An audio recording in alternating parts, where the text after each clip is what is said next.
12 வருஷமா இருக்கும் அப்படின்னு நீங்க நினைக்கலாம்.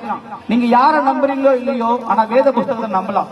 என்ன காரணம் பாத்தீங்கன்னா, இந்த உலகத்திலேயே முதல் உருவாக்கப்பட்ட புஸ்தகம் என்றுதான் வேத புஸ்தகம் மாத்திரமே.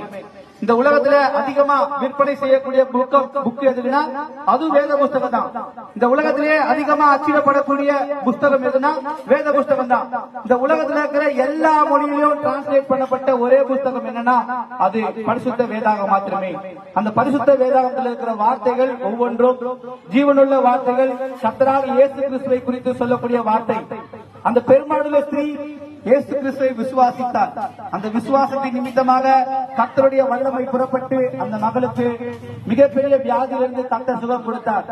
என் அருமையான தேவஜனமே, இந்த பகுதியில் வாசிக்கின்ற அருமையான சகோதரியே, உங்க வாழ்க்கையில எவ்வளவு பெரிய ஒரு நோயா இருக்கலாம், எவ்வளவு பெரிய ஒரு கஷ்டமா இருக்கலாம், எவ்வளவு பெரிய ஒரு நெருக்கடியான என் வாழ்க்கையில சமாதானமே இல்ல, நான் சம்பாதிக்கிற பணம் எல்லாம் வறுமையினாலே போகுது, கடனாலே போகுது, என்னுடைய பலவீனங்கள், நான் ஹாஸ்பிட்டல் ரொம்ப செலவு பண்றேன், இல்ல நான் வட்டி கட்டி செலவு பண்றேன், என்னுடைய குடும்பத்துல என்னுடைய பிள்ளைகள் சரியா வளர முடியல, என்கிட்ட ஆஸ்தி அந்தஸ்து எல்லாமே இருக்கு, ஆனா சமாதானம் இல்லைன்னு சொல்லி நீங்கள் நிலைப்பீர்கள். ஆனால் கர்த்தராகிய தேவன் ஒருவர் மாத்திரமே உங்களுக்கு சமாதானத்தை கொடுப்பார்.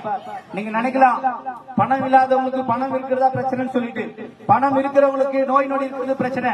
எல்லா மனிதனுக்கும் பிரச்சனை இருக்கு. பிரச்சனை இல்லாத மனுஷன் யாருமே கிடையாது. நீங்க அம்பானியா இருந்தாலும் சரி, அவருக்கும் பெரிய பிரச்சனை இருக்கு. நடிகர் சூப்பர் ஸ்டாரா இருந்தாலும் சரி, அவருக்கும் பெரிய பிரச்சனை இருக்கு. ஆனா கர்த்தராகிய இயேசு கிறிஸ்துவை ஏற்றுக்கொண்ட ஒரு ஜனங்களுக்கும் பிரச்சனை என்பது இல்லை. ஆனால் கர்த்தராகிய தேவன் உங்களுக்கு தேவ சமாதானத்தை கொடுக்கிறார். நீங்க நினைக்கலாம், தம்பி எங்க பகுதியிலும் கிறிஸ்தவங்க இருக்கிறாங்க, ஞாயிற்றுக்கிழமை சபைக்கு போறாங்க, ஆனா அவங்க வாழ்க்கையில ஒரு கடன் இருக்கு, அவங்க வாழ்க்கையில ஒரு போராட்டம் இருக்கு, அவங்க வாழ்க்கையில ஒரு நோய் நொடி இருக்கு. அருமையான தேவஜனமே, ஒரு உண்மையான கிறிஸ்தவன், கர்த்தரை ஃபாலோ பண்ணுகின்ற கிறிஸ்தவன், கர்த்தரை சொந்த ரட்சகராக ஏற்றுக்கொண்ட ஒரு கிறிஸ்தவனுக்கு எந்த ஒரு பாரமோ, எந்த ஒரு பிரச்சனையோ, எந்த ஒரு போராட்டமோ இருக்காது. நீங்க பார்க்கின்ற ஒருவேளை கிறிஸ்தவர்கள் அவர்கள் மாய்மாலமான கிறிஸ்தவர்களா இருக்கலாம். கர்த்தராகிய தேவனை விசுவாசிக்கின்ற ஒவ்வொரு ஜனங்களும், அவரை விசுவாசிக்கின்ற ஒவ்வொரு ஜனங்களும் கர்த்தர் சுகம் கொடுக்கிற தேவனாயிருக்கிறார். நீங்க மற்றவர்களை பார்க்காதீங்க, கர்த்தராகிய இயேசு கிறிஸ்து ஒருவரை மாத்திரம் பாருங்கள்.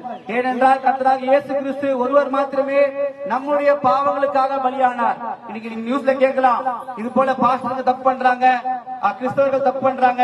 கண்டிப்பா நல்லவங்க இருப்பாங்களா? கிடையாது. ஆனா கர்த்தராகிய இயேசு கிறிஸ்து ஒருவர் மெய்யான தேவன், அவர் நீதியுள்ள தேவன். அவரை விசுவாசித்தீர்கள் ஆனால் உங்க வாழ்க்கையில் இருக்கிற எப்பேற்பட்ட பிரச்சனையில இருந்தாலும் சரி, கர்த்தர் உங்களுக்கு சுகத்தை கொடுத்து உங்களுக்கு சமாதானத்தை கொடுப்பார்.